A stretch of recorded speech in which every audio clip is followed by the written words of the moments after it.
This episode is brought to you by Progressive Insurance. You chose to hit play on this podcast today. Smart choice. Progressive loves to help people make smart choices. That's why they offer a tool called Auto Quote Explorer that allows you to compare your Progressive car insurance quote with rates from other companies. So you save time on the research and can enjoy savings when you choose the best rate for you. Give it a try after this episode at progressive.com. Progressive Casualty Insurance Company and Affiliates. Not available in all states or situations. Prices vary based on how you buy. Hi, I'm Sarah Silverman, and I want to invite you to Arena Stage this February to see my semi-autobiographical, semi-conscious, but fully enjoyable new musical, The Bedwetter. It's a story about growing up different from everyone else, the insanity of family, being a bedwetter, and a dash of clinical depression. In other words, it's about the year I was 10. The Bedwetter, February 4th to March 16th, only at Arena Stage. Visit arenastage.org for tickets today.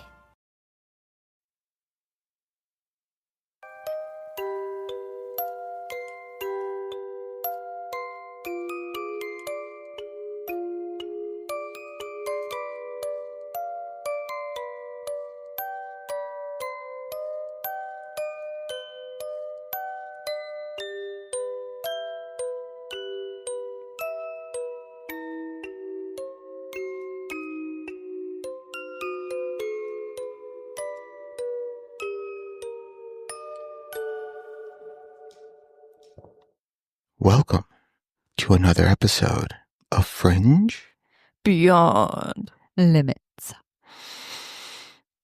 Yeah. I love my sigh. It's such a stress reliever. Is it? It's very stressful on me. Is it? Yeah. Sorry. Heavy breathing in my ear. Oh, you've never complained before. Yes, I have every time. No, that's not a complaint. Go back and listen to all these episodes. I will. I will go back to the tape and pull it, and you'll hear you not complaining. Okay, sure. So, how are you ladies doing on this fine evening? Cold. But it's the weekend, so that's a good thing. Mm-hmm. It's cold. Yeah, I hate being cold. Are we going up to 40s in the next day? Supposed to. Yeah, tropical heat wave. Heat wave. Coming your way. You know, gotta get my nuts out for the sun rays. Poor chipmunks. Yeah, pretty much. Sun's out, guns out. Sun's out, nuts out. Something's out. Yeah. So, did you guys ever hear that there's actually, I heard this is for real, but there's actually benefits to getting sunlight on your butthole? Don't tell my husband this. No, I mean, for real. I know. Don't tell him this. Yeah, all right. Probably from you. No, because this is something recent. Probably in the past couple of weeks I heard and I try to forget. And how does one conduct a study? Like, how is it measurable benefit? Did they, lean over and just spread their butt cheeks open? Like, how did they... I mean, what if you got sunburnt on your butthole? That would hurt. Yeah. I mean... A burnt butthole? You'd really have to invest in a bidet. Oh, God. I wonder if... Bidet, no. If they did it in a tanny bed. Do you think a bidet would hurt more than paper? Yeah, because it's shooting and hitting you at a certain pressure. Yeah, but it could also be cold water, so it could also I know. I grew up with a bidet. I know, but you can adjust the stream. They have new fancy ones. You want pulsing, you want... I don't even want to know what you girls do in the bathroom. I hide from my wife. A friend told me. Yeah. I'm sure. Yeah. All right, that's just wild. I just left you speechless, and we only just started. Yeah, that's wild. Yeah. All right, so I'm happy that you guys have found a way to enjoy yourselves. Yep, teach their own. Yeah, I do not kink shame. So whatever you ladies do, you do. You do you, boo. Yeah, you guys are. So congrats. Anyway, yeah, things that keep you up at night, right? Yeah. Yeah. Who's going first? I can go first this time. Oh wow, a volunteer. I know. Okay, ready? Yep. I was always wondering, does luck actually exist, or is everything just predetermined and there's nothing we can do about it? Could you repeat that for me, please? Does luck actually exist, or is it predetermined and there's really nothing we can do about it? Well, it just depends on your belief system. Yeah, but what do you believe? What do I believe? I believe in both. Explain. Okay, you just gave a Brie answer. You did. Yeah, I know. Yes. No, I did not. I said I believe in both. She always goes, well, I don't know. It could sometimes be I'm like, but I feel like both. And you're like, you got to pick one. No, so here's why I believe in both. Is that I think that you have control of your life, right? So you control the vibes you take in, you give out. And so that kind of goes on the luck side. You kind of control that, right? As well as it's predetermined to a point where you come to a fork in the road. If you go left, this is going to happen, and this and this and this. If you go right, then this and this and this will happen. So you make the choice, but what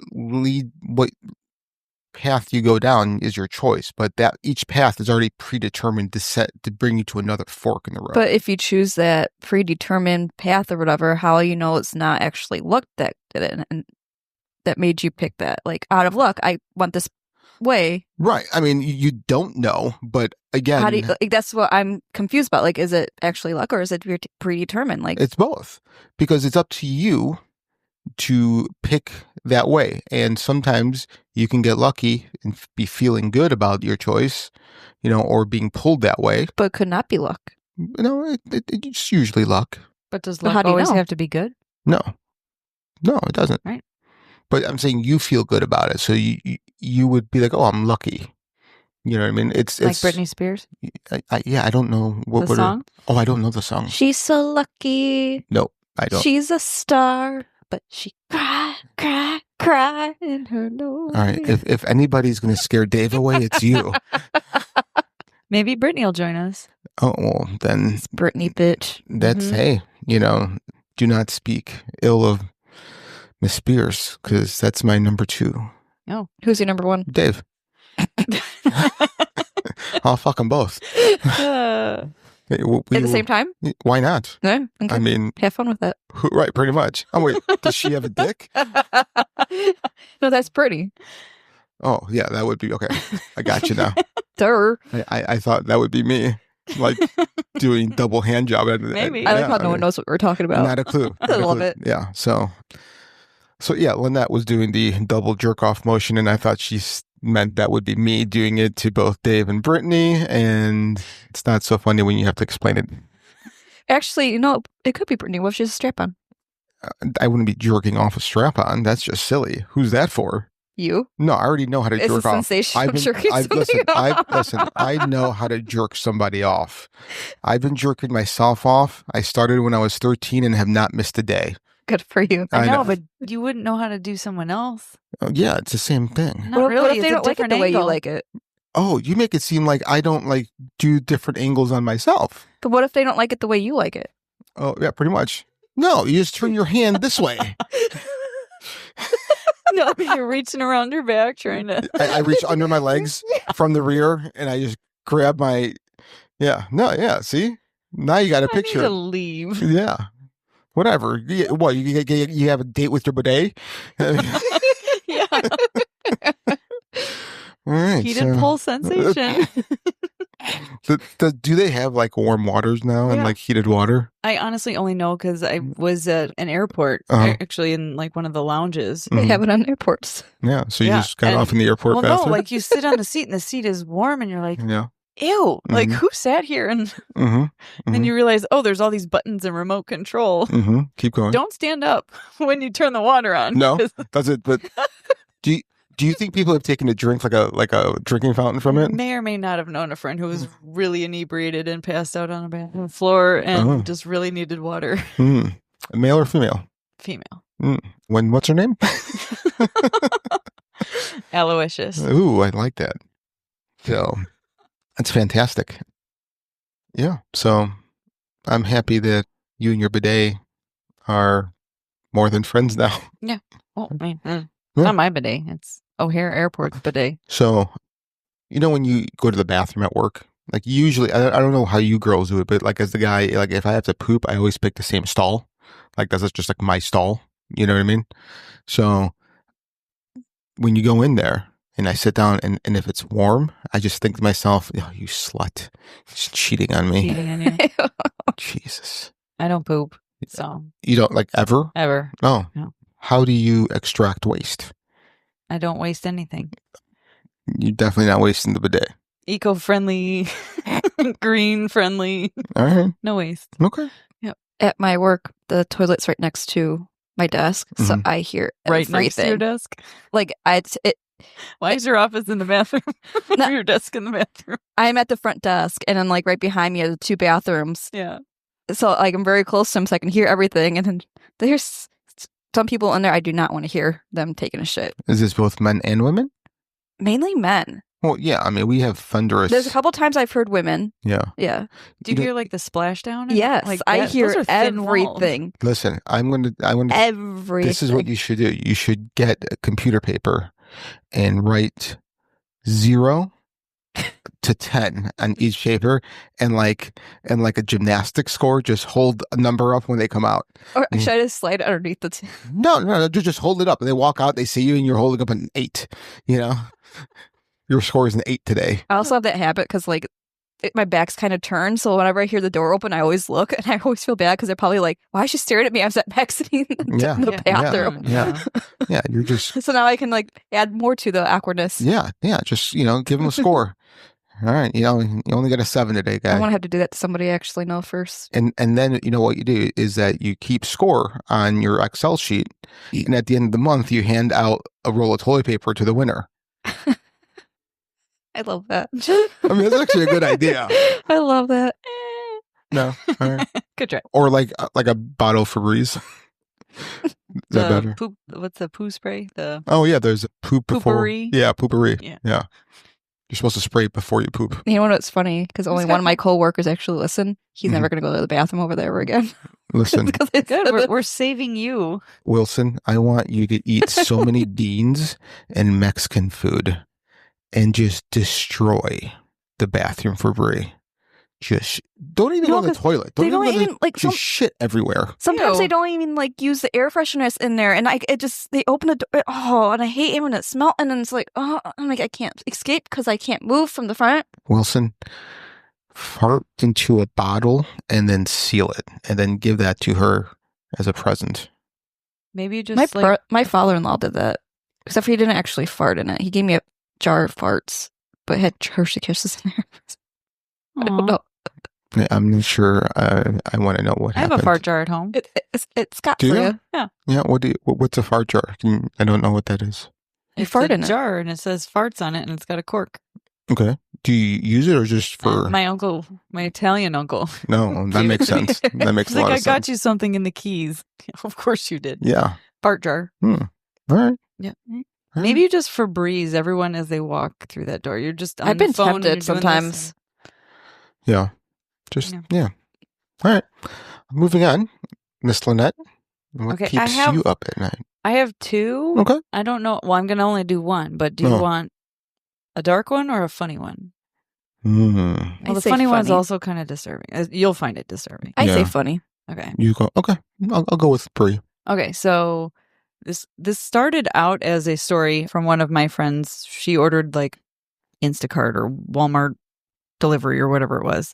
Never done it before. So she gets this delivery and she's sending this to me on Snapchat or whatever. Just like, I got all my order, but then I got like all these other things. I got kidney beans and Depends and tuck pads and like she was going through all this stuff and she's like, and some half-length spaghetti, and I don't know what to do about like returning this, yada yada yada. I could not pay attention to the rest of her story after she showed me a picture of half-length spaghetti. Like, what the actual F is half-length spaghetti? Can you not just buy full-length spaghetti and crack it in half? Like, no, I know you shouldn't crack it, but But you're paying full price for a half-length product, which is sacrilege in the first place. Like, Agree. They Agreed. also have it too. I've seen it at Meijer where like they have it to where it's like a half inch. Because you know how some people like to cut it up So sorry, like Well, All those people belong in jail. that's just called pastina. It goes like your soup. The little. oh no, But the that's something spaghetti, that my Yeah. husband would do because like he cuts it really, that small. really, really short noodles. Yeah. Yeah, you put that in like soup and like. Yeah, because my husband cuts his spaghetti that small. You know. Unless he's here with you, he won't do it in front of you though. Oh, I think I would beat him. Because every single time he made spaghetti, I've never seen him cut it here, but at home he cuts it up so tiny. you're giving me goosebumps thinking about that. It is right. infuriating and disgusting. Yes. Yes. Disgusting. If you cut up your spaghetti, just turn off This the show. podcast. Yeah, Do just not return. yeah. You're probably the only ones I don't Well, want. I got chills and like Are they the multiplying? Ick. I just got the ick thinking of half-length spaghetti. It's just That's so stupid. psychopaths. That's so stupid. Right.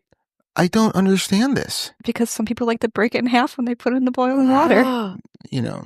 I love watching the videos Yes. of people fucking with their Italian Yes. Spouse or mother. or mother or Yeah. whatever. Like, and some of these, get the fuck out of my Mhm. kitchen. Like, There's one Cheryl on YouTube, and she fucks with her Italian family all the time. She was doing the spaghetti, and so she would put it on her fork. She wouldn't twirl. She would just scoop it up and then use a pair of scissors to cut it. okay, well that's just Oh, ridiculous. it was fucking hilarious. It was so hilarious. The mom, they go, "What the fuck are you doing?" You know, it was. They lost their fucking minds. Yeah, That's Oh, awesome. it was not funny. how you eat spaghetti. No, If you cool eat it. short noodles, go get a penne or something like that. No, if you want short noodles, order Asian food. I mean, Yeah. just do that. Yeah. God. Yeah. All right. I did lose sleep over that. That was really infuriating. I didn't even know they sold that kind of crap. No, I didn't either. Half like is the box like thicker at least? So you No. The box, it's like this, and it's still like the 1 pound or whatever it is, but yeah, so Well, it it's a little can't be thicker. 1 pound if it's cut in half. Like Well, they just take like the regular and they put it in half, so the box is a little bit Yeah, wider. So you've Yeah. Yeah. purchased. No, this. I've seen them. I've seen it in the stores. I'm about to come across this table at her. I'm so gonna. I'm inviting you and Brian over all the time now, and just cooking spaghetti. That's all I'm gonna do. Just cook spaghetti, and I'm gonna sit there and just watch him like a hawk.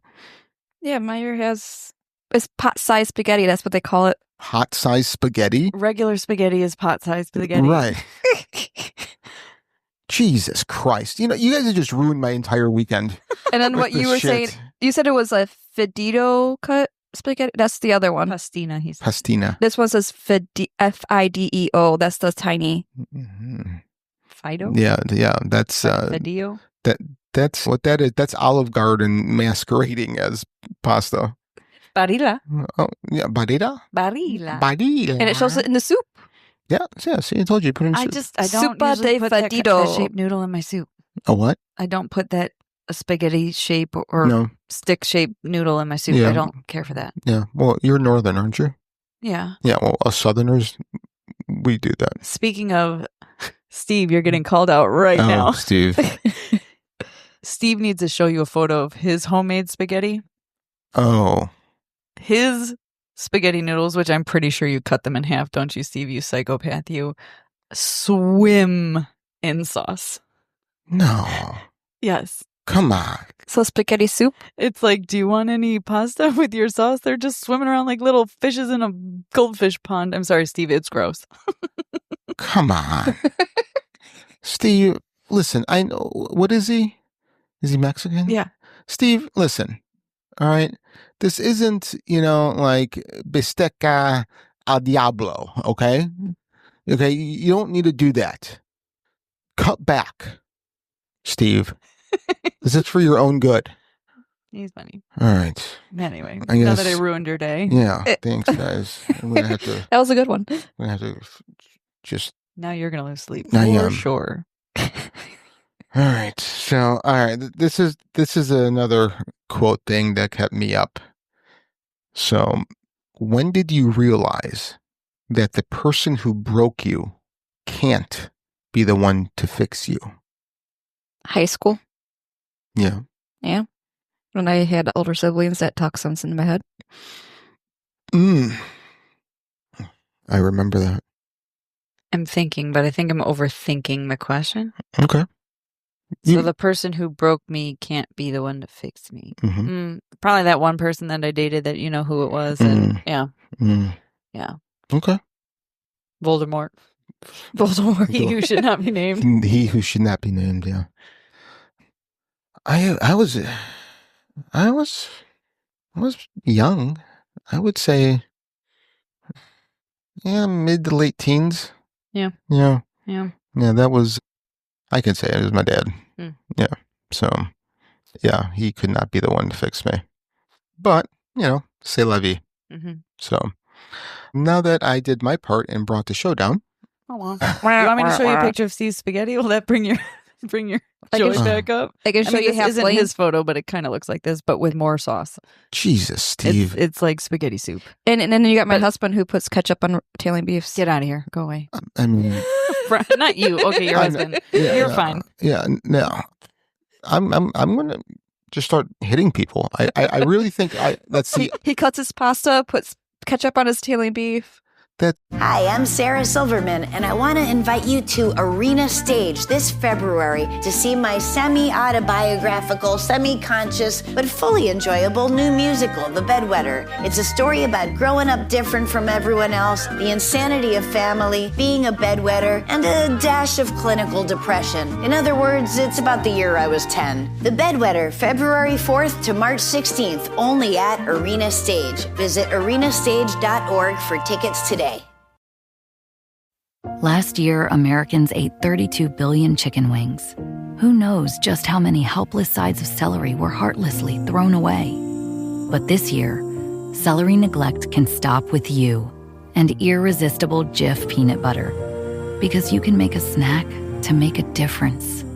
You can buy a jar of Jif to save the celery. So please, don't let celery be decoration for wings.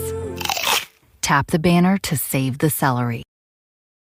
The world is facing urgent, monumental issues, and you may be considering a career change where you can make a global impact, even if you don't know where to begin. In the heart of Washington, D.C., gain world-renowned expert knowledge and a global network as you pursue a master's degree and turn your new passion into practice. Thousands of the world's leaders found their purpose at the George Washington University's Elliott School of International Affairs. Are you next? I mean, there's no fixing this except hitting them.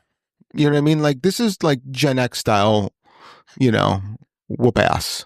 Oh, that's horrible. It looks like SpaghettiOs, basically. Yeah. It's so gross. Anyway, let's talk about something even less pleasant. No. Yeah, right?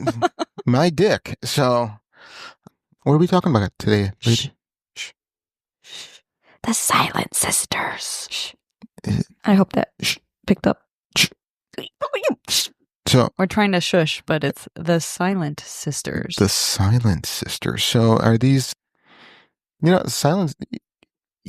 These are sisters that you could probably bang and get away with because they're definitely not screamers or moaners. Well, once you get never know. Story, you might not want to. Oh, really? Yeah. Oh. I don't know the story. Yeah. So, because I'll be we're going to learning. find out if they were silent or were they silenced. Ooh, I like that. Or were they just crazy? Or were they just crazy? Is this like a ball gag situation? Sure. Question mark? Sure. Yeah. Okay. I like it. All right. So, tonight we are talking about the Silent Sisters. Deep in the heart of a quiet Welsh town, a chilling enigma unfolded. A tale of two inseparable sisters bound by a secret world no one could penetrate. June Allison and Jennifer Lorraine Gibbons. Why do they have different last names if they're sisters? That's the middle names. The Allison and Lorraine are middle names. Ah, okay. I read that wrong. Okay. They're identical twins with an eerie connection. Lived a life of shrouded in silence and mystery. To the outside world, they were mute and withdrawn, communicating only through a private, rapid-fire language that baffled even the sharpest minds. But behind closed doors, they were prolific storytellers, weaving dark and fantastical tales in the confines of their shared reality. As their bond grew, so did its destructive power. Their intense relationship spiraled into acts of rebellion, petty crimes, and an eventual descent into a psychiatric institution, where their haunting dynamic took a tragic turn, where the victims of an unforgiving world or architects of their own strange fate. The story of the Silent Twins is a haunting exploration of love, dependency, and the dark corners of the human mind. So right off the bat, I'm banging them because crazy chicks are wild and dead.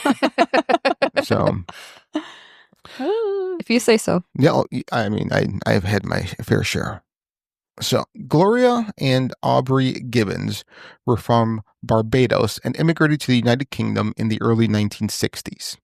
Gloria was a housewife, while Aubrey worked as a technician for the Royal Air Force. The couple had a total of 5 children. 2 of their children were twins by the names of June and Jennifer. Aubrey and Gloria gave birth to June and Jennifer on April 11, 1963, while Aubrey was stationed in Yemen. Eventually, in 1974, the Gibbons family moved to Haverfordwest, Wales. In their new home in I'm going to have so much trouble saying. Just say Wales. Yeah. Yeah. And in Haverfordwest, Wales, June and Jennifer were among the very few Black children in the community. This difference made them stand out and subjected them to bullying and racial discrimination from a young age.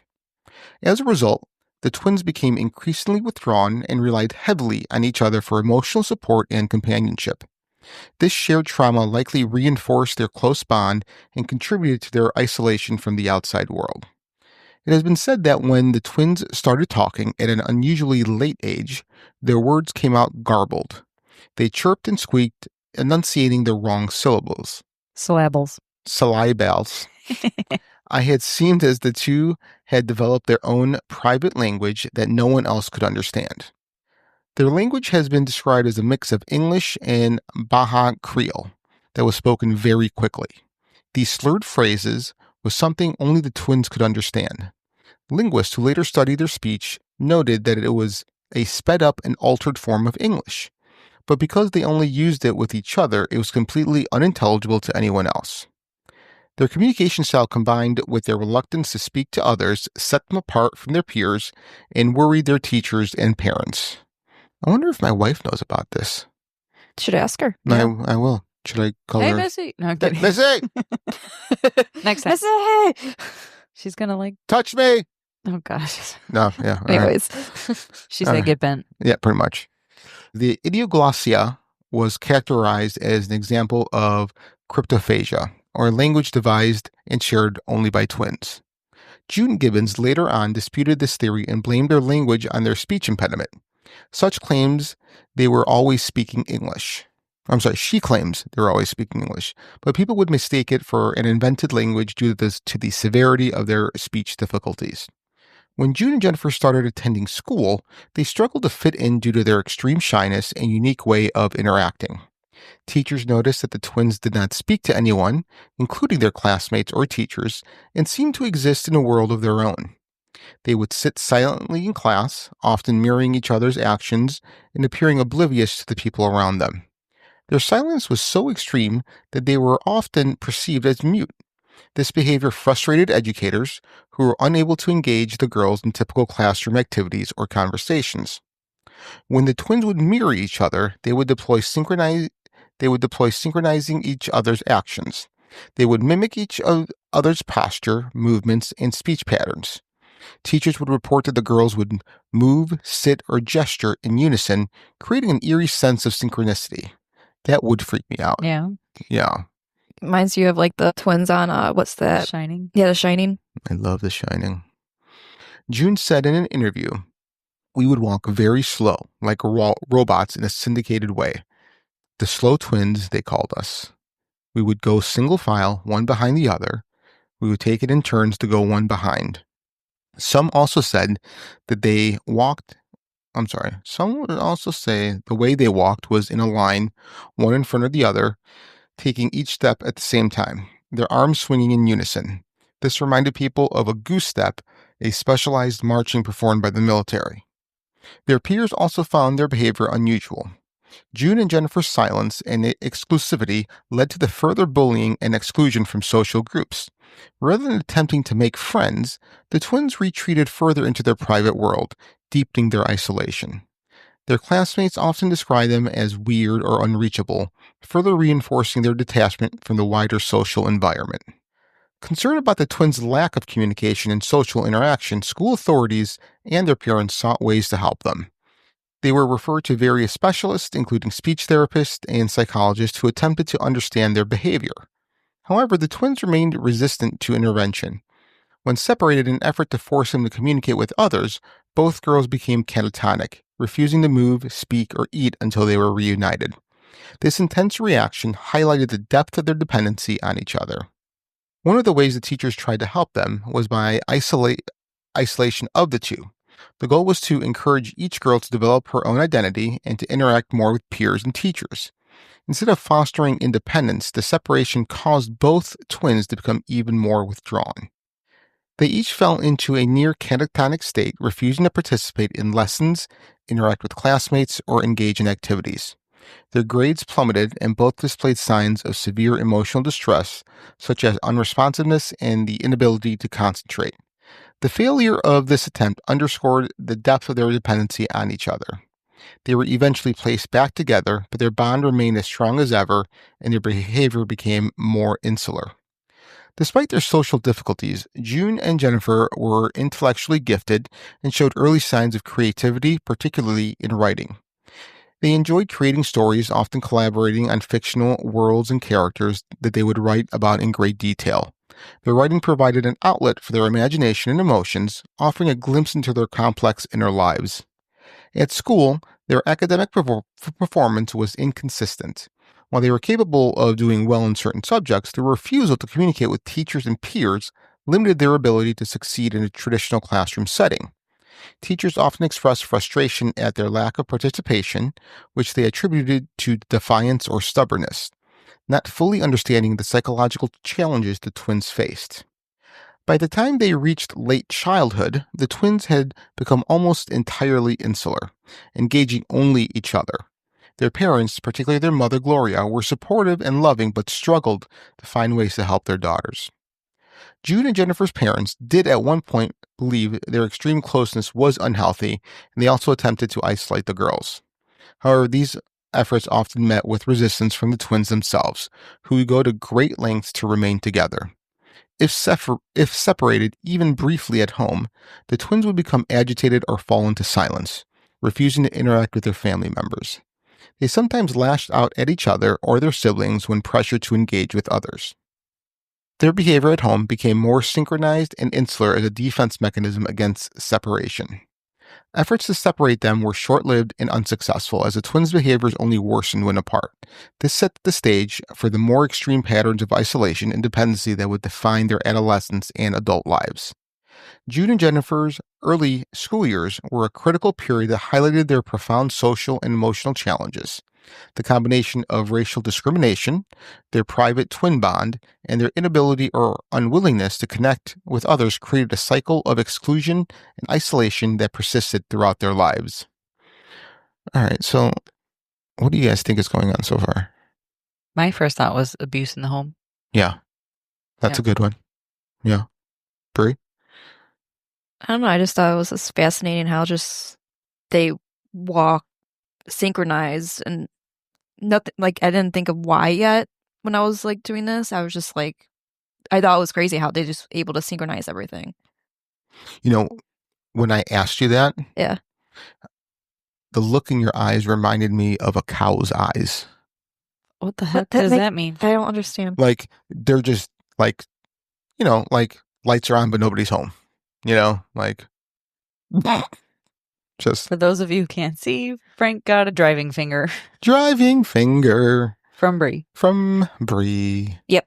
Not very nice. What do you think?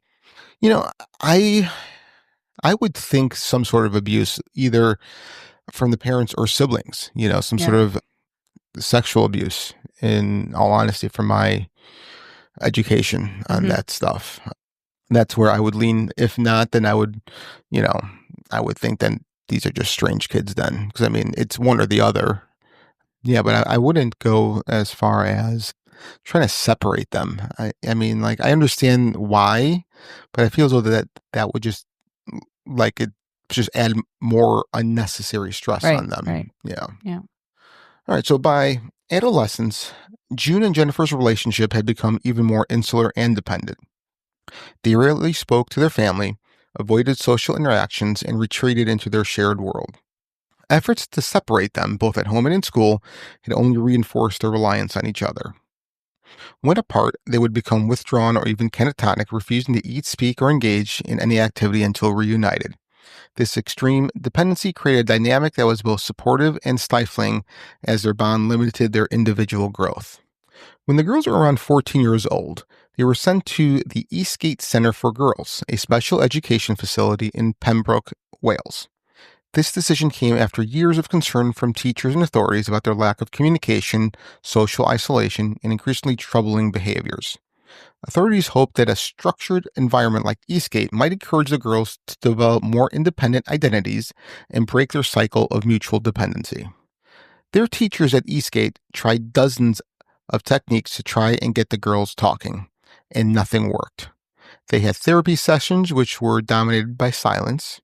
The twins refused to talk and would give any eye contact. They also continued their habit of the slow, synchronized movements. The staff at Eastgate was only able to get the girls to communicate through handwritten letters.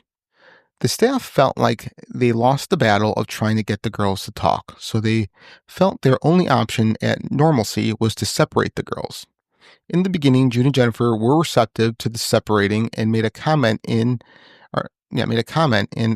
one of their letters to their teacher that they agreed they were holding each other back because neither of them wanted to be the first one to change. So if they were separated, then one wouldn't know what the other was doing. The twins soon changed their minds about the separation and decided to take drastic measures showing their disagreement. One of the therapists by the name of Tim Thomas received a phone call one night from a payphone. There was a few minutes of silence before he heard a voice he didn't recognize talking quickly. From what he was able to understand, the voice said, "Good evening, Mr. Thomas. This is the twins. We'd like to know if you don't separate us, we'll start talking next week." Thomas couldn't believe he heard the twins speak, so decided to accept their deal, and he went to the school the next morning excited to start hearing the twins speak.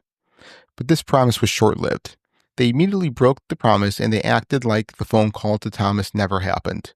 So Thomas and the staff at Eastgate decided to go ahead and separate them like they originally planned. When the twins were told by the staff of their separation, it provoked an uneasy reaction. It was said that Jennifer gave June a menacing glower. Then there was a scream and a series of unintelligible shouts. While Jennifer lunged forward and dug her long nails into June's cheek below the eye, drawing blood, the twins then chased after each other, ripping chunks of hair off of each other while screaming. Well, I mean, that escalated quickly. Yep. In March of 1978, June was sent to a boarding school called St. David's Adolescent Unit, while Jennifer stayed at Eastgate. June then became catatonic, refusing to talk and move. The staff had to pick her up and carry her from place to place. June also would cry silently for hours without weeping or making any noise, just tears would fall. The only time the staff noticed that June had any life in her, besides the crying, was when she was able to talk to Jennifer on the phone. The staff at St. David's felt like Jennifer had so much power over June, even when separated. June eventually went on a hunger strike after 2 months at St. David, so the staff eventually gave in and reunited the twins at Eastgate. When June and Jennifer turned 16, their formal education officially ended and Eastgate was no longer responsible for the twins. So now the twins were registered with the Unemployment and Benefits Office that they were sent off on their own. Thanks, public health I system. think Yeah. it's crazy that like here is 18, where there it's 16. Yeah, I mean, I know. You're an adult. Go. Good luck. It's like, bye-bye. You're 16. You're on your own now. That's Good luck with unreal. And yourself. you clearly have some sort of, I don't know. I don't Issue. want to call it a disability, but there's Some something mental going thing. on that's preventing you from Yeah. living a normal life at this time. Right. Yeah.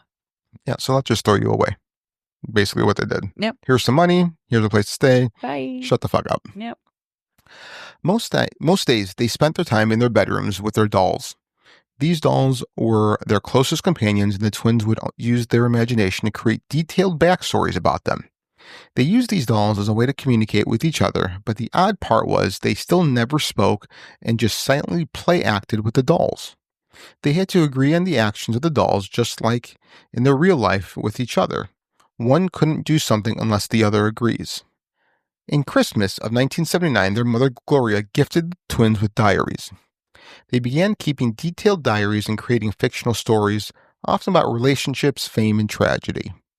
Writing became a way for them to explore emotions and fantasies that they could not express in their real lives. In their diaries, they would refer to themselves and each other interchangeably as just Jay. They saw each other as the same person. Their stories often revealed darker and more complex themes, reflecting their inner struggles and their longing for freedom and individuality. Jude and Jennifer harbored ambitions to become writers.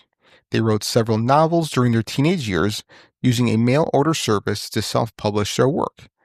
Their stories, though imaginative, often contain dark and violent themes, such as arson, crime, and dysfunctional relationships.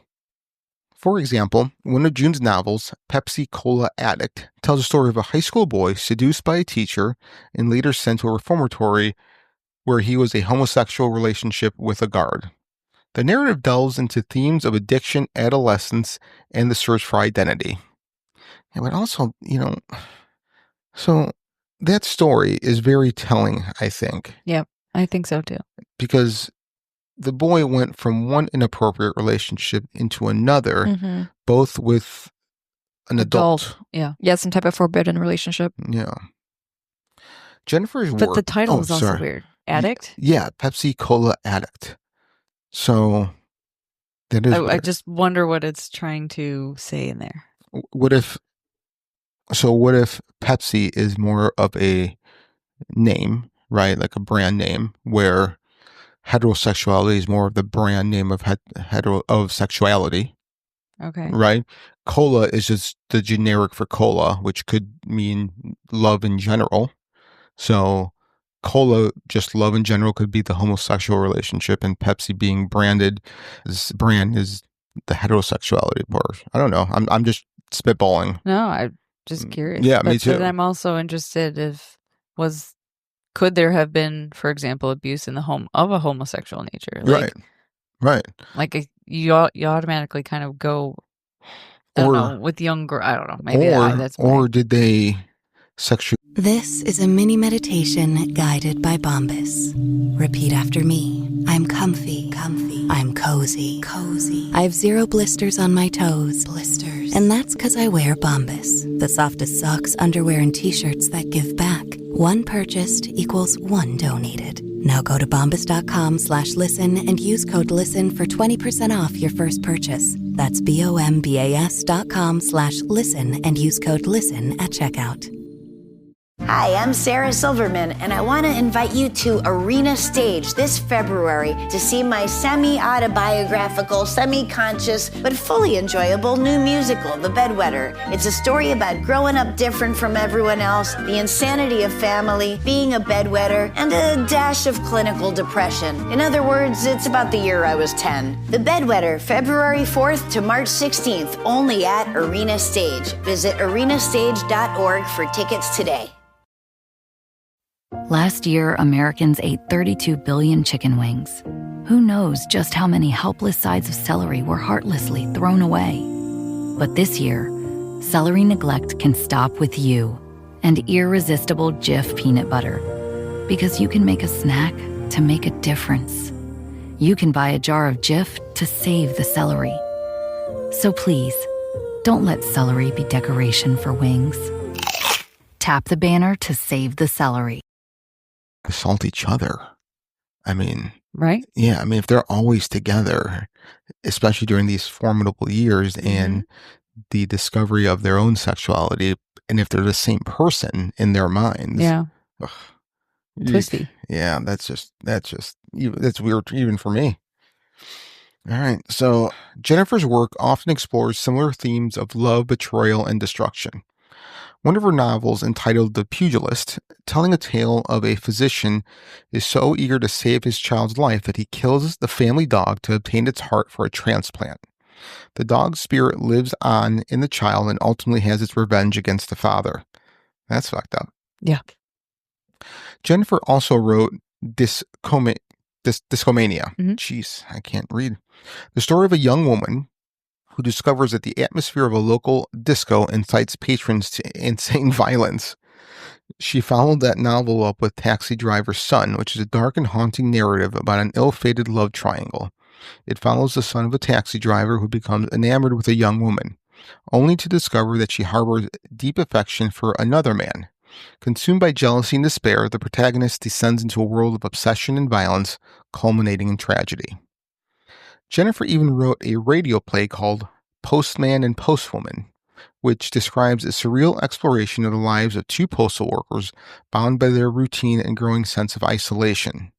The narrative delves into their parallel struggles with loneliness and unspoken emotions as they traverse their routes, delivering messages of love, loss, and hope to others while longing for connection themselves. I'm curious. These two girls, don't have any world experience to have such deep, profound thoughts and adventures in their you know what I mean? Like, this is weird to me. It could be also the fact that they're always mute, that they hear other people all the time. People don't they're like, oh, they're not gonna pay attention because they don't talk. They probably don't listen either.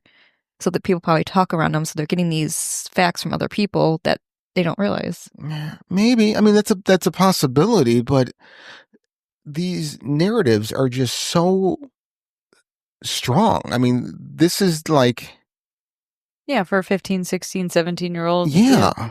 Yeah, I agree. But I was kind of going to say exactly what Brie was saying is if someone's quiet or presents as different, they often get ignored so they can actually float through the world, absorb more, hear more. No, I mean, Yeah. definitely a possibility. But you're right. They were in I don't want to call it an asylum, but they were in these schools. Maybe they were able to leave campus. I don't know. They didn't really sound like they were Right. reformatory type of school. It doesn't sound like you get out much, right? Right. So, Just so strange. but also, who knows if you're at? I mean, you've seen what happened at, unwed mothers' houses and mental hospitals and how they treated. Mm-hmm. Oh, absolutely. You have these type of boarding schools or educational systems. Like, who's to say those experiences weren't drawn from something like that? Maybe. Yeah. I mean, no, that's all very possible. Yeah. But it just, I don't know, it just really strange for me. And I don't know. I could also just be overthinking it, so, okay. So sometimes when they would finish each other's stories in their diaries, and while doing this, the twins began to realize they both wanted different things, and maybe they weren't the same person after all. Soon they started to despise each other. Jennifer had wrote in her diary, "Jay can't be my real twin. My real twin was born the exact same time as me. Has my rising sun, my rising sign, my looks, my ways, my dreams, my ambitions. He or she will have my weaknesses, failures, opinions.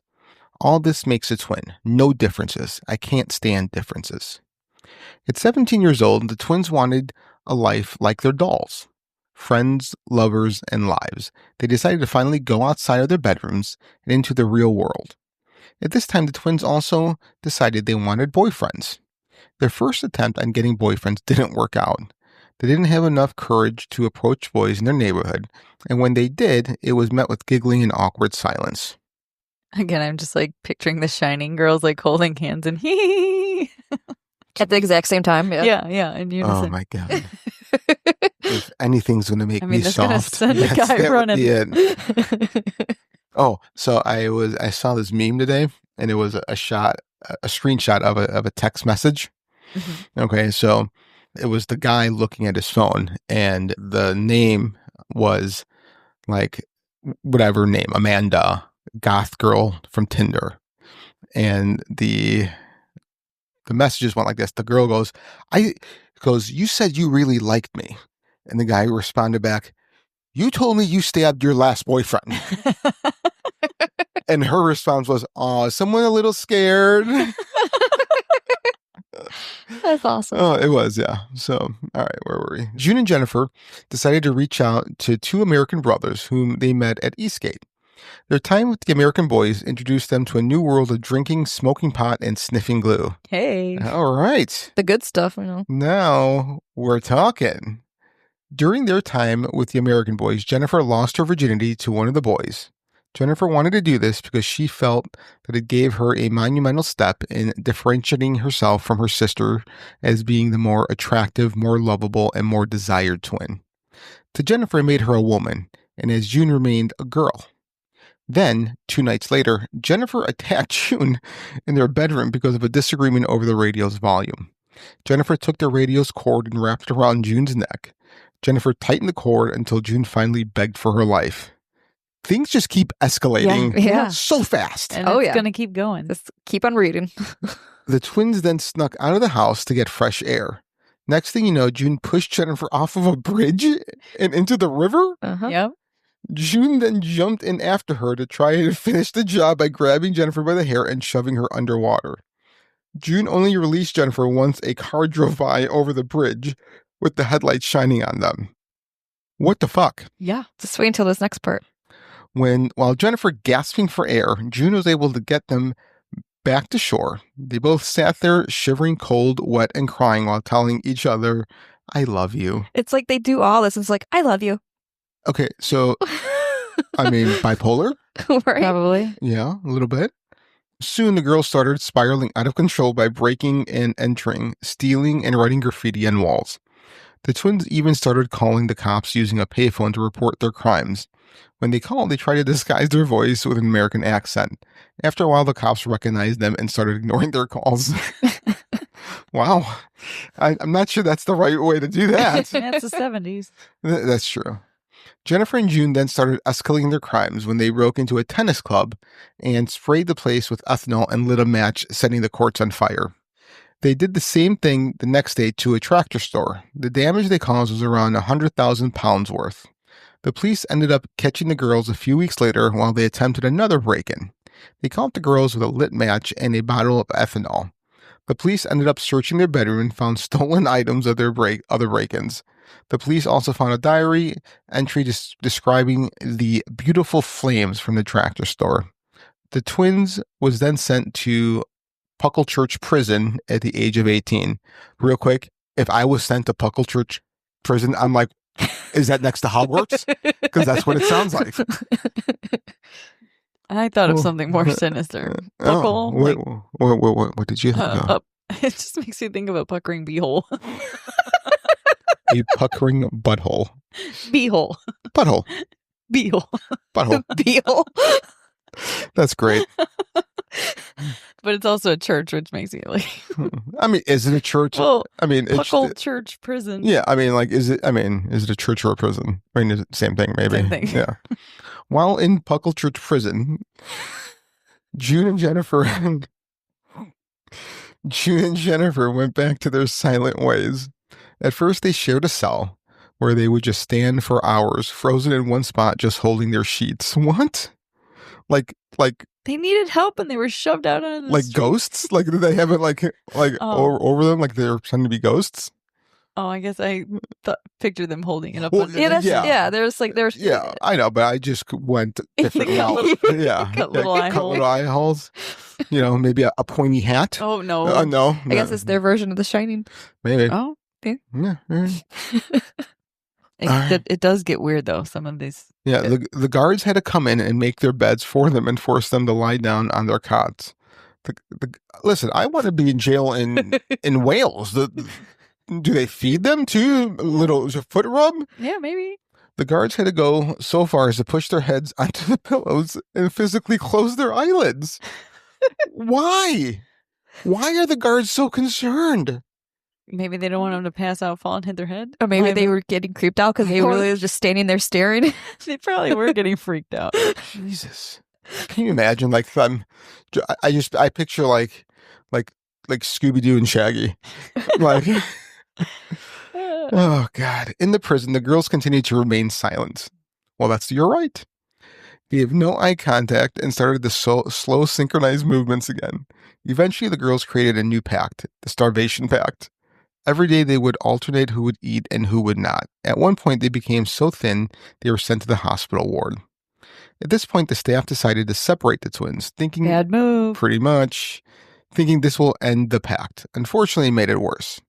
June and Jennifer didn't know who was the one allowed to eat and who was not allowed, so they both just refused to eat.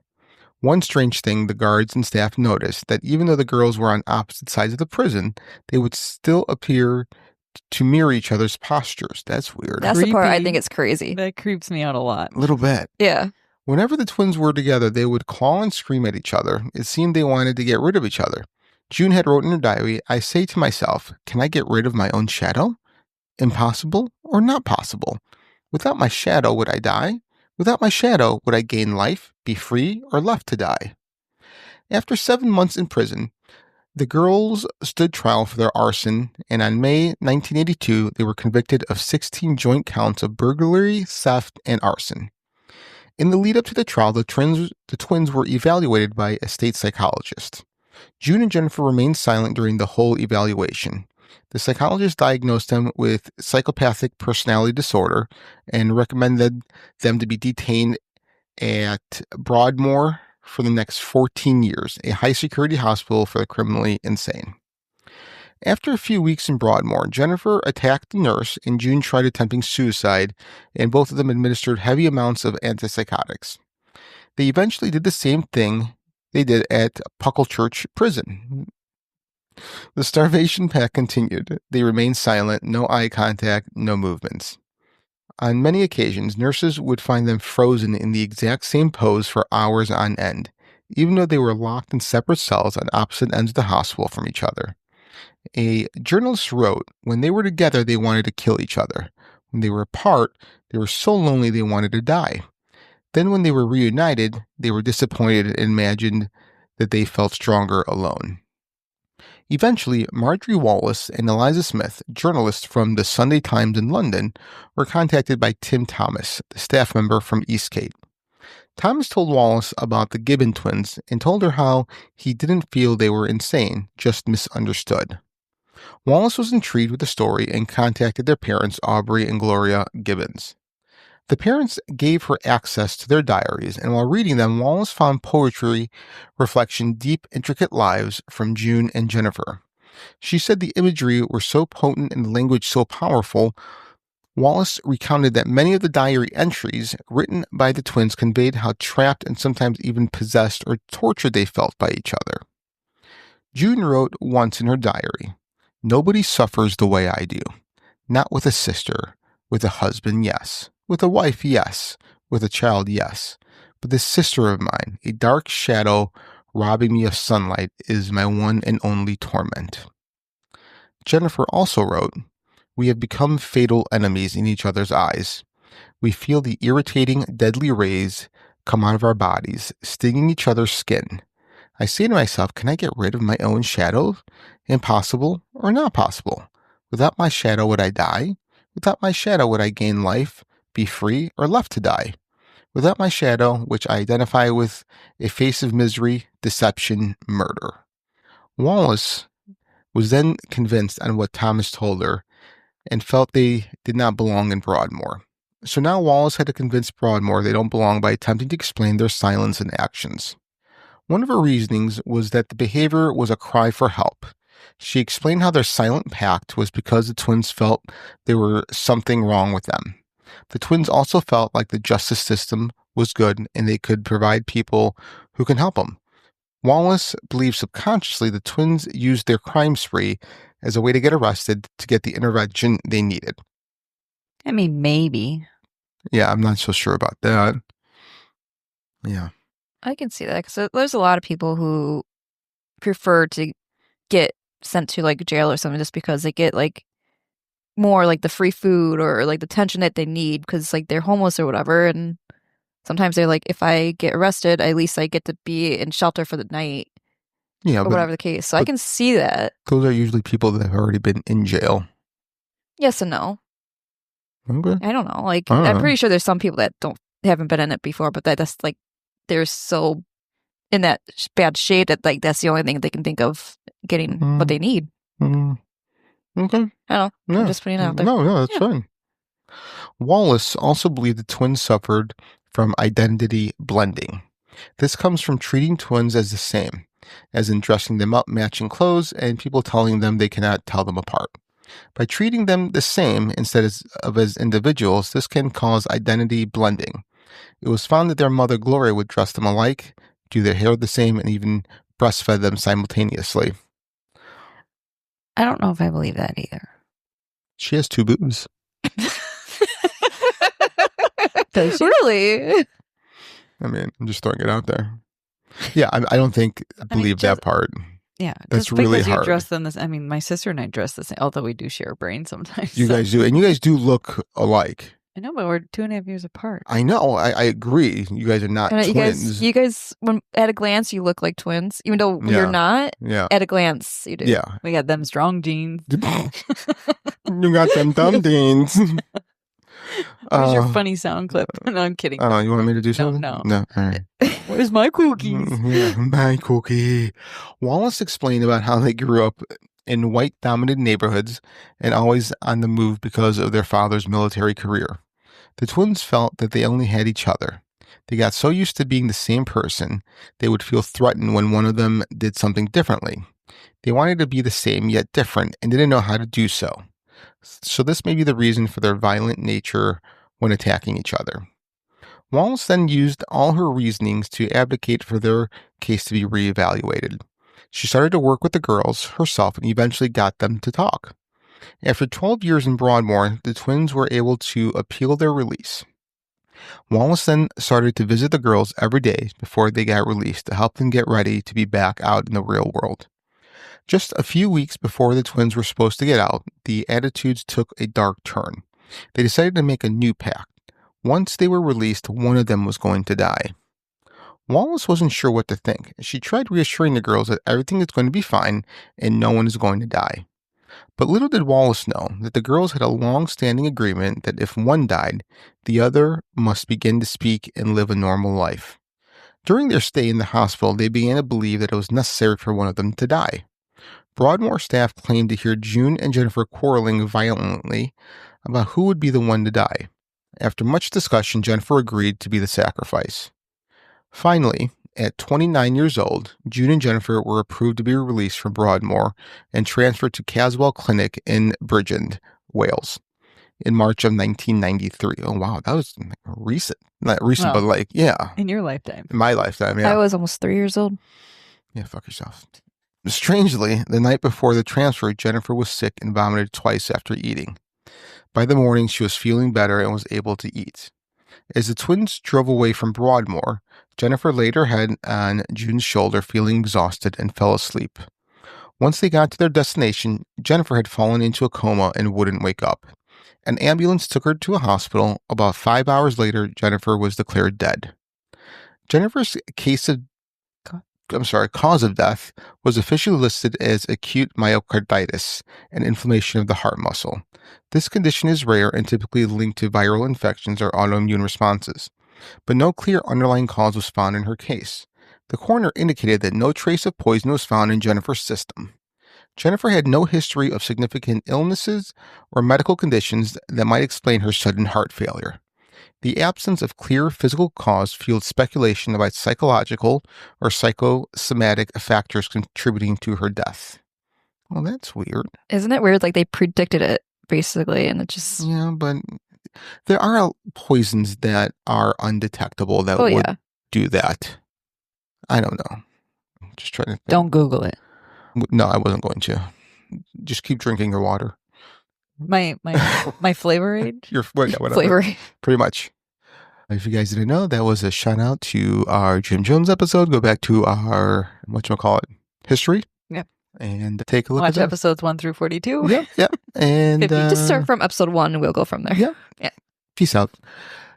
So after the death of Jennifer, Jennifer was buried under a headstone engraved with a poem written by June. It reads, "We were once two, we two made one, we no more two, through life be one, rest in peace." That's like the worst Dr. Seuss ever. After Jennifer's death, June reportedly experienced a profound change. She began to live a more independent life, engaging with others and speaking openly for the first time.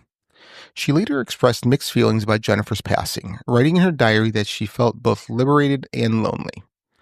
Following Jennifer's death, June was initially devastated. She expressed profound grief, but also a sense of liberation.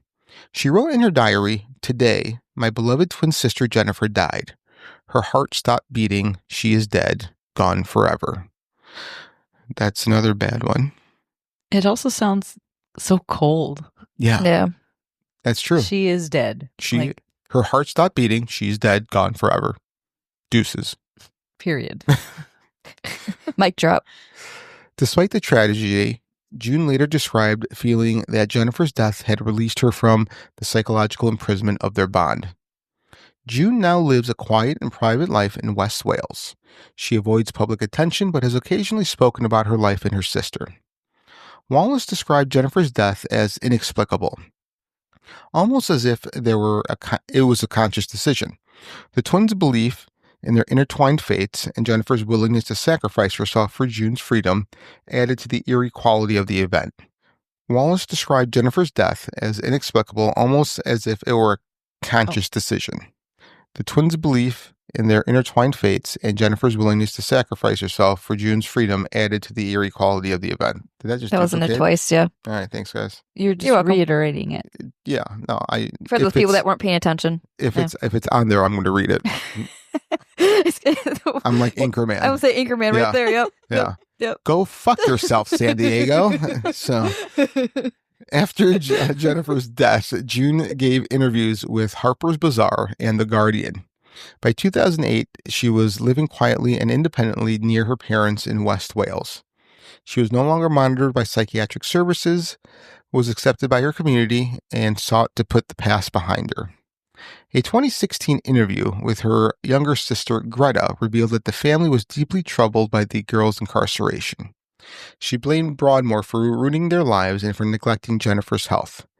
She had wanted to file a lawsuit against Broadmoor, but her parents, Aubrey and Gloria, refused, saying it would not bring Jennifer back. June, who dreamed of marriage, children, and becoming a writer, has not fulfilled any of her ambitions. Instead, she lives in a rented house in the center of town and rarely goes out apart from visiting her family and meeting up with them on special occasions. So here are some theories about Jennifer's death. So, psychological influence. Some experts believe that Jennifer's death might have been a psychosomatic link to the intense bond between the twins. Their shared psychosis, a foi de deux, which I put the pronunciation in there for you. Yeah. Folie à deux. Folie à deux, which translates to madness for two, and the emotional weight of their relationship may have contributed to a physical manifestation of their belief that one of them needed to die. Some experts believe that Jennifer's death might have been psychosomatic, linked to the intense bond between the twins. Medical theories. Acute myocarditis, while rare, can be triggered by undiagnosed viral infections, stress, or autoimmune conditions. Some speculate that the stress of their release and transition may have contributed to Jennifer's condition. Spiritual or symbolic interpretations. For those inclined to view the twin story through a more mystical lens, Jennifer's death is seen as a fulfillment of the twins' belief in their shared destiny and the necessity of sacrifice for one to thrive. Jennifer's death marked the end of the silent sisters' shared journey, but allowed June to forge a new path. She went on to live a relatively quiet life, reflecting on their shared experiences, but no longer bound by the intense codependence that defined her earlier years. The mysterious circumstances of Jennifer's death continue to captivate psychologists, journalists, and readers, symbolizing the depth of the complexity of the twins' bond. The story of June and Jennifer Gibbons, the Silent Sisters, challenges us to consider the boundaries of human connection, identity, and the psyche. Their bond was at once beautiful and destructive, a rare example of a shared mental reality that has both a refuge and a prison. In their silence, they found both solace and torment, creating a world only they could inhabit. where their deepest fears, desires, and fantasies played out. Jennifer's untimely death raises profound questions. Was it a tragic consequence of their deep psychological entanglement, a manifestation of their belief that one would have to die for the other to live fully? Or was it simply a cruel twist of fate, a physical manifestation of the deep isolation they endured? June's ability to move forward after Jennifer's death is equally perplexing. How does one emerge from the shadow of a connection so all-encompassing, a bond that defined every aspect of their existence? What does it mean for June to live a life separate from the twin who is her other half? Their story invites us to reflect on the limits of human dependence and the lengths we might go to protect or escape from the people who defined us. It raises questions about the nature of individuality and how much of our identity is shaped by those closest to us. June and Jennifer's lives remind us that the line between love and control, between connection and confinement, is often thinner than we realize, that sometimes the most profound answers may remain forever hidden in silence. Silence. Did you know that Erwin Schrödinger believed that consciousness was apart from the mind and that it's a singularity? So our ego and our perception is what makes it look and feel as we each have our own conscious, but it's actually a singularity out in the world. It's amazing that like a world-renowned famous physicist had that thought. And all we know about is his cat. Yep, that stupid They don't talk cat. about the other stuff. No, just the cat. The kitty cat? Yeah. But I mean, that's kind of going along the lines of what my theory potentially is if a soul coming to inhabit a body, Mm-hmm.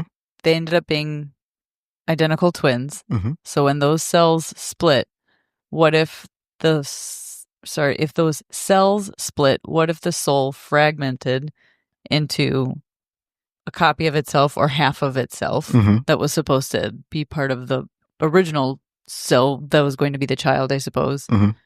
And that's why there was so much turmoil between the two of them, because they were in fact the same, but they were observing themselves from a different perspective and having that frustration between them. And maybe it was a conscious decision. Maybe having a fragmented soul like that caused one to say, okay, I will peace out, and the other one, you can finish out this life journey. So, I mean, I see where you're going with that, and it's possible.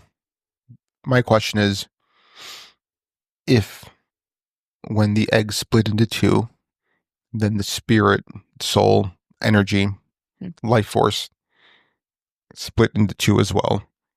When Jennifer passed, did that part of that soul go back into June, or did that soul carry on to the other side? What would you think it would do? That's what I was trying to maybe gather from her. We once were two, we two made one, we no more two, through life be one. So what if they did re-merge or And that's what gave her individuality enough to start having relationships outside of the twin? Yeah, even as... I was thinking about that like throughout the whole thing, because like how they couldn't be together. They hated being together, but they couldn't be apart. They kept saying that they didn't want the other. They should be the exact same. So like maybe they really in theory, want to die so they can become one. So that's Yeah. Yeah. Yeah, I have no idea. I mean, it's an interesting thought. Yeah. You know, I mean, Yeah. it's a great thought When you experiment. get more into the psychology of like philosophy and Well, I mean, I think it goes even further than that. I think it goes into, what your individual belief is on what happens after you pass. Mhm. I think it goes past all the man-made constructs of psychology and all that, Yeah, no, it's interesting. Yeah, I always thought this story was interesting because there's so many possibilities, and What's funny is that after like the first part of the story, I forgot that they were black. Yeah. Like I don't Yeah. even think like that way. So when it came back up towards the end, I'm like, oh yeah, they were different color. Not that it matters, but like I just think of everyone as the Changes your same. life experience. Yeah. Yeah. So, all right. Yeah, this is a good find, Bree. I like this one. Yeah, Thank you. That was fun. I try. That was, yeah. I find good things every once in a while. Yeah. Jeez, he can't give you a compliment to Nope. save his life. No, he can't. I actually give you lots of compliments. Not on the air. No, I don't want other people to hear that. Of course not. So, all right. Well, that was fun. Yeah. Thanks for listening. Thank you. Anything else? Pucker Church. That was Bugger church. a little. It's Puckle Beehole. It's puckle hole. Oh. All right. All right, well. Well, I mean, that's a great way to end the show, I guess, just the way we started. All right. Well, my name is Frank, My name is Brie. And this is Lynette. and you've been listening to Fringe. Beyond. Limit.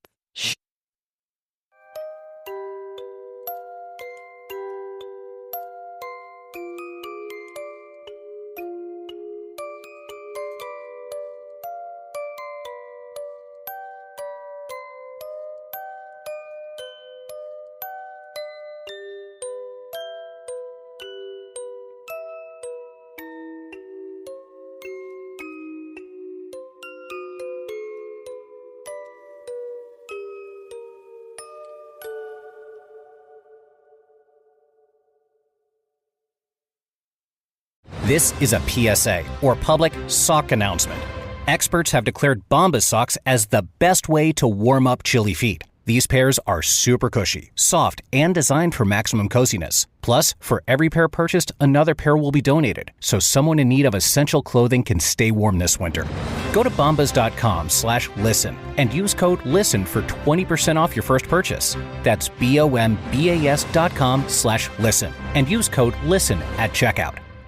Hi, I'm Sarah Silverman, and I want to invite you to Arena Stage this February to see my semi-autobiographical, semi-conscious, but fully enjoyable new musical, The Bedwetter. It's a story about growing up different from everyone else, the insanity of family, being a bedwetter, and a dash of clinical depression. In other words, it's about the year I was 10. The Bedwetter, February 4th to March 16th, only at Arena Stage. Visit arenastage.org for tickets today.